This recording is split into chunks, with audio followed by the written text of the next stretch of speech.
What's up, you guys? Adam here with Anabolic Climbing. So, do you want to be the strongest climber possible and still pass drug tests? Do you want to not break Wada guidelines and follow everything to the letter of the law and still get the best competitive edge that you can? Well, today we're going to go through the #1 supplement stack that is currently Wada compliant, and we're going to break down everything, and it's all going to be needle-free. There's going to be no HPTA suppression. We're not going to mess with hormones. We are going to follow the Wada guidelines to the T to get optimal results for climbing with supplementation that's going to include energy expenditure, focus, fat loss, and potentially a little bit of strength. So, like I said, if you guys like these breakdowns, please hit the like, subscribe, and alert bell. Helps the channel tremendously. So now, let's hop into it. So I want to break this down into a couple different categories. #1, optimal tendon management. #2, pre-workout and focus. And #3, we're going to talk about weight and fat loss. So let's talk about going through the tendon process first. And for that, we are going to start with the holy trinity of tendon growth, which is vitamin C, zinc, and copper. Now, ultimately, this is the building blocks for collagen transcription, for hydrolyzation, for pro-collagen formation, for extracellular transport, and ultimately for tendon cross-linking and remodeling. And as long as you are hitting your bare minimum of protein, I have yet to see a single study that says that collagen protein is required. So the main protein that gets transcribed through these 3 compounds is lysine. So when you leverage lysine with enough vitamin C, zinc, and copper, which is going to be 1,000 milligrams of vitamin C, which is about 1 gram, you're going to do 90 milligrams of zinc and 10 to 15 grams of copper. That's going to be your baseline plus lysine, which you're going to get from literally any protein that you want. So whether you are vegetarian, whether you are a carnivore, whether you mix like I happen to do, as long as you're getting enough protein in your diet, you will have enough for collagen synthesis. And like I said, collagen protein, you're welcome to eat it if you like it. I really love the Built Puff Bars. They're dope. But you don't need it. If you want to do bone broth or really the protein of your choice, everything is good. So let's now transition into some of the Wada-compliant compounds that we can leverage for as much focus in the gym. And I want to break it down into the stimulant and non-stimulant versions that we're going to run. So going through the non-stimulants, we're going to have alpha GPC, which we have talked about on the channel before for leveraging memory and focus and improved cognition. You could take this between 600 to 1,200 milligrams pre-workout. I personally take about 600 to 1,000 milligrams pre-workout. And you can also leverage that with CDP choline. Now, both provide building blocks to the cholinergic system, which helps with different types of focus. Ultimately, you're using this as a pairing with the stimulant of your choice. So whether you're going to opt for caffeine or nicotine, you might actually find that you need to cut back on both, because what's happening when you run and optimize the cholinergic system, it increases the potency of the stimulants. So as far as Wada-compliant stimulants, you really have your pick. You can choose between nicotine and caffeine. Personally, I prefer caffeine. Your mileage may vary.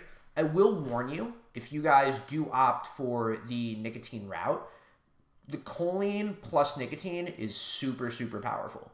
When I have tried this in the past, I have had to cut down my nicotine consumption dramatically. So definitely a warning to anyone going in that direction. It will be a shock to the system if you don't. So, on that note, also be mindful when you're leveraging super physiological levels of choline. It could potentially raise estrogen a little higher than you expect. So, just something to keep in mind for taking CDP choline. What else do we want to throw in there? Cialis. Wada compliant, amazing for pump, amazing for endurance. 5 milligrams daily is the dose that I run. Great for blood pressure. Obviously, if you have a partner, A-okay. That's definitely additional cardio that you should find yourself getting into. But amazing for gym performance. And you will find this everywhere from your local gym to what is compliant within WADA. Even in natural bodybuilding shows, people leverage tadalafil all the time. You can grab this off of if you look up telemedicine, you will have no shortage of ways to find tadalafil. It's carried on Amazon's Prime Pharmacy, I believe, too. Super easy, super accessible, incredibly studied. So definitely great for blood pressure management, incredible for endurance. One of my top 3 favorite compounds, maybe my number 1 favorite, that's not true. Top 3 favorite compounds for the natty folks. So up until this point, everything super WADA compliant, nothing even on the watch list.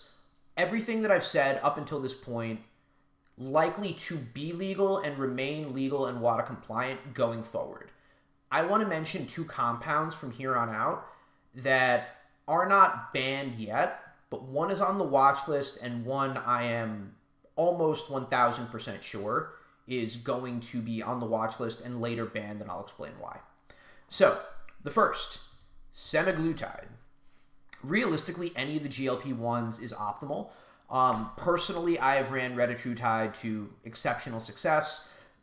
Being able to be lower weight on the wall is optimal, and for being in a deficit, removing hangries and emotion is one of the most powerful things that you can do to assist with diet adherence. As of right now, which is October 14th, 2025, all GLP-1s are legal. I prefer retatrutide because it has the most fat burners that are baked into it. Obviously, you can choose to go that route, but I wanted to make this specifically for the non-needle users. Oral semaglutide, I think even oral tirzepatide might be available. Let me double check, it's fine. I'm fairly confident that oral tirzepatide will eventually be available. Oral retatrutide will probably be coming as well. But if you are insistent of being needle-free, it's probably one of the easiest ways to assist with diet adherence in a severe calorie deficit. So, all of these currently kosher. What about if you're willing to pull out all the stops? If you don't mind research chemicals and you don't mind things that have not been really done in human trials yet, your options are SLU-PP332.